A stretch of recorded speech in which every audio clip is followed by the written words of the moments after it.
ભારત અને પાકિસ્તાન વચ્ચે યુદ્ધની સ્થિતિ સર્જાઈ ગઈ છે ત્યારે સુરતમાં ભારતીય સેનાના જવાનો માટે પ્રાર્થનાનું આયોજન કરાયું છે। ભારતના સૈનિકોને શક્તિ મળે તે માટે સુરતમાં હવનનું આયોજન કરવામાં આવ્યું હતું।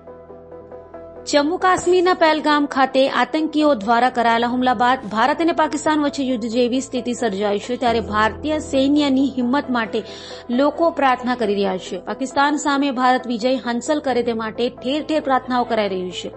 ભારતના સૈનિકોને શક્તિ મળે તે માટે સુરતમાં હવન યોજાયો હતો ત્યારે સુરતના ઉધના વિસ્તારમાં દક્ષિણામુખી સેની હનુમાન મંદિર ખાતે યજ્ઞ કરાયું હતું। મહાનિર્વાણી અખાડા પરિષદના સંત સ્વામી શ્રી વિજાનંદ પુરીજી મહારાજ દ્વારા માતા બગલામુખીનો યજ્ઞ કરાયો હતો।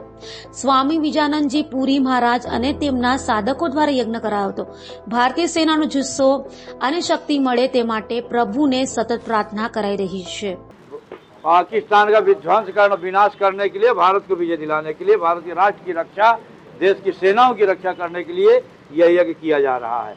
बगलामुखी माता जी देव बगलामुखी दरुष्टानाम वाचम मुखम बदम स्तंभय जीवम कीलय बुद्धिम विनाशालीम हुम फट स्वाहा, ये मूल मंत्र है माता जी का। 36 शब्दों का मंत्र है और इसीलिए पाकिस्तान 36 टुकड़ों में हो जाएगा विनाश। हम अपनी धर्म की शक्ति बता रहे हैं, वो पता चल गया हमारी धर्म की शक्ति बगलामुखी के द्वारा पूरे पाकिस्तान का विध्वंस सुनिश्चित है। और सैन्य का बल और सैन्य बल से अत्यधिक, जैसे अग्नि में हमारी तेज है वैसे सैन्यों में ताकत होगा। माँ भगवती स्वयं बॉर्डर में जाकर की रक्षा करेगी, सेनाओं के आगे खुद युद्ध करेगी माँ भगवती।